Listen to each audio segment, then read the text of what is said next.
Imagine this. One day you think you've got life all figured out. You've been doing the same thing for 20 years, and then bam, literally everything changes. And you're left wondering, how do I even begin again?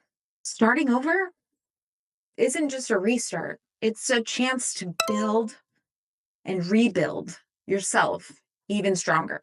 And let me tell you how I know. Welcome to Random Candace Thoughts. I'm Candace, and today we're going to talk about something super personal because I figured it's the best way to start the first episode of the podcast. How starting over again and again and again has shaped and built my resilience to something stronger than I ever thought it would be. You could start with like leaving the military, building a business, or navigating life as a mom, and then as a nana to a 17-year-old that got pregnant. Starting over is not easy, but it's definitely taught me some of my most valuable lessons. Let's get into it. I spent 21 years in the military, and I was good at my job. I don't pat myself on the back nearly enough. Honestly, my family tells me that all the time, but I was good at my job. I was really good in the Air Force. I knew what I was doing, and I got promoted to Chief Master Sergeant E9 in less than 20 years without a stratification, which at that time was a big freaking deal. Now, if you're a civilian, that's like getting a promotion without having a recommendation yet. I got it based off of my work ethic and what I did in my career. And then the Air Force sent me to Turkey, which was a short tour, meaning I would be there for 1 year without my family. At the time, I was married and we had 6 kids, and we lived in North Carolina, and I worked at JSOC. I originally did not get approved to go because I have a history with mental illness, anxiety, depression, so on and so forth. And when you put someone in that type of environment, especially away from their family with limited resources for help, it can sometimes make them worse. So, because I didn't want to be seen as a piece of crap chief master sergeant, especially since I just got promoted and I was a baby. I was a baby in time and service. And I didn't want to be stopped from going. I didn't want that to determine my career. So I fought and I had someone else, I had a second opinion and I got it overturned. And off to Turkey I went in July of 2020. Mind you, that's right in height of COVID, guys. Like, it wasn't an easy place to be. You had to go into quarantine for like 2 weeks when you first got there. You had to wear a mask everywhere you went. There were meetings every day about COVID and different people getting sick. On top of that, I missed my kids. It's the longest period of time I had ever been away from them. Especially, we were on completely different time zones. When I was waking up, they were going to bed and vice versa. So it was really difficult to continue a relationship with them when I barely got to speak to them. Long story short, I let my mental health and my abuse of alcohol get the best of me. I made poor decisions. The biggest one being I had an affair. Probably one of my biggest regrets in my life. And my husband Charlie knows this, it's not a secret. I don't regret many things, but my biggest regret in life is how badly I hurt my ex-husband with that entire ordeal. It's not something I'm proud of, and it's not something I ever want to make anybody feel again. It changed me as a person because we grew up together. He was my best friend growing up, and I really hurt him. And that's a big regret that I have in my life. I don't regret, everything that's happened after that because my life is my life and I love my life. But I do regret hurting him. It just is what it is. Sometimes we make poor decisions and other people get affected by it as well. So, anyways, I had an affair, made a bad decision, unravel, lots of many other things. I lost my rank, I lost my career, I lost my family, I lost my friends. peers that I could talk to about pretty much anything and everything all of a sudden became ghosts. Mentors, that was the worst. That was the worst. Disappointing my mentors and people that had literally placed me in. Hey, love, what's up? You sure? I'm recording my podcast. I might be done with it by then. But if you're okay, I love you. Bye. Anyways, letting down my mentors, people that had put me on tracks to win. They had nominated me for awards and positions and jobs, and I let them down. And that was hard. Luckily for me, my parents weren't around to see it because my mom got sick New Year's Eve, 2020. In fact, I didn't even tell her that I was going through an investigation. I didn't tell her anything that was going on. Months later, my sister would tell me that my mom knew that she could sense something and she had mentioned it to her. So she did know me pretty well. Look, I got goosebumps. But yeah, so I let a lot of people down.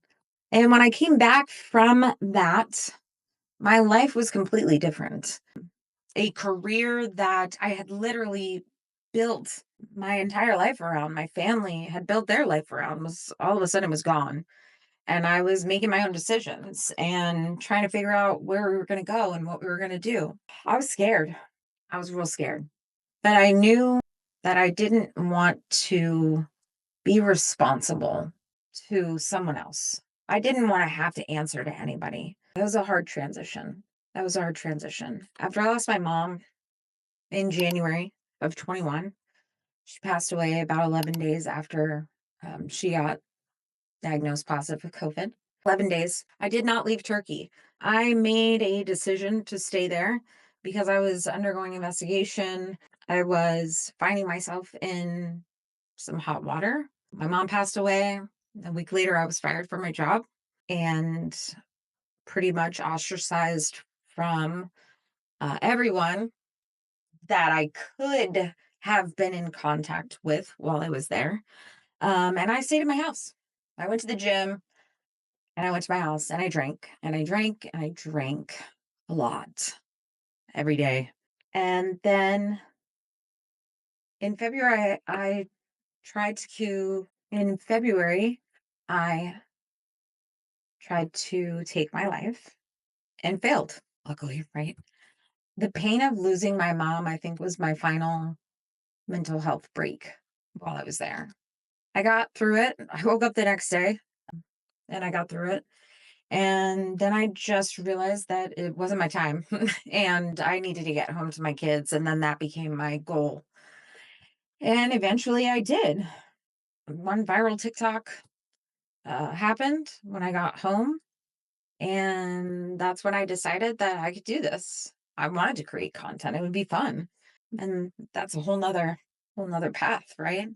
So, I mean, the bottom line, it was scary. Probably one of the scarier things I've ever been through. But coming out of that, then it was just scary. But now I can look back and I know that I had so much growth in there because change is uncomfortable, but you have to have change to grow. It's necessary for you to change and grow and become a better person and become a better version of yourself. Embrace the change. Embrace the change. I've built my resilience by failing. Honestly, I've failed at so many things. I've failed at lots of things: work, parenting, being a wife, marriage, right? I've failed at lots of things. I know that when I fail, I can learn from it, right? When things don't go the way that I necessarily planned them, I look back at it and I've got the goosebumps right now. I take the good, the bad, the ugly, and I try and find how I can make it better and how I won't make the same mistakes again because that's just the definition of insanity, right? Doing the same thing over and over and over again. Craziness. I've had a lot of failed business attempts. I've had a lot of failed content on social media. I've had a lot of failures, but resilience isn't always built from success. It's built After you pick yourself up after you fall, that's where your resilience is built. Nobody can do that for you. Another thing that has helped me get through and build my foundation of resilience is really the power of small wins. Like, you don't understand how celebrating small wins, like hitting milestones in your weight, in your content, in any journey that you're going on, pick a small win and it will help you stay motivated. That has got me through the years I wasn't making any money doing this, doing what I'm doing right now. The years I wasn't making money, the only thing that kept me going was celebrating the small wins. And luckily, a community of women that were like me that helped me celebrate the small wins, and I helped them celebrate theirs. So I wasn't doing it alone. That's it. It will help you stay motivated because progress, no matter how small, builds confidence and resilience over time, no matter how small. Celebrating the small wins will make you feel better. Listen, if you're just starting over, take your big goals, break them into smaller, more manageable goals. Things that you can check off, maybe things that you can see on a page that you can check off, no matter how small they are. Make them manageable. Always surround yourself with supportive people. And I get it.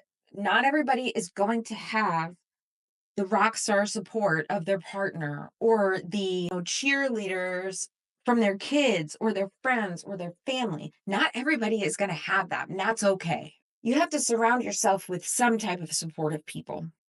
I always tell my clients in my social circle group that that's okay. Because 9 times out of 10, they can't understand your vision, anyways. They can't see what you can see because they don't have the education and the knowledge that you do. So find a partner, find somebody that you can bounce ideas off of. My business partner and bestie, Jennifer, and I have bounced more ideas back and forth off of each other and created great things by sharing our brain power, right? Two heads are better than one. Makes sense. So surround yourself with supportive people. And if you don't have that and you're looking for it, make sure you look at the show notes and join the Social Circle VIP, where we will literally help you along the way. Like, that's what we're here for, to help you celebrate those small wins and keep you motivated. Without that motivation, you'll give up. You'll pull the plug. Something else that might help you is journaling. Keep track of your growth. I could show you my last year's calendar. In fact, I will. Here's last year's calendar. No, that's not last year's calendar. Never mind. Last year's calendar, where I would go through and write down how many followers, TikTok. Let's see. On this day, January 14th was a Sunday. And it looks like on Instagram, I had 3,853 followers. Today, I have 32,000. Keeping track of that, I could see that every day that I was growing, and it kept me motivated. You can also recognize patterns in the way that you feel and the way that other things make you feel when you write them down. Grab a calendar. This is mine. I have a calendar. Every day I wrote down important things that happened, how I felt, things that made me feel good or bad. That way I can reflect back on it and make positive changes. Random life lesson segment. I'm going to have 4 different segments, I think, in this pod. And this is just one of them because it's Random Candace Thoughts. So this is just a random life lesson. In today's random life lesson, just remember that you're stronger than you think, but you truly won't know it until you're tested. Starting over shows what you're really capable of. And if you're having to do that right now, just know you're not alone. And there are supportive people that will help you through it. But you're the number one person that has to get yourself through it first. You're the one that has to build your resilience and put yourself on the pedestal because you deserve to be there. Thanks for hanging out with me today on Random Candace Thoughts.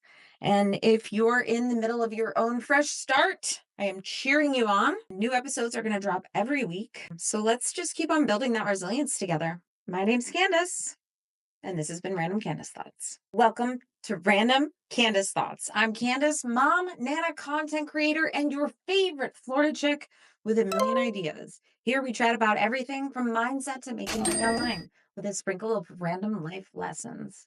Buckle up. Let's get started. You're listening to Random Candace Thoughts, where I share my unfiltered take on life, business, and all the random things that pop into my head. I'm your host, Candace, a Florida mom, content creator, and professional overthinker. Let's get into it.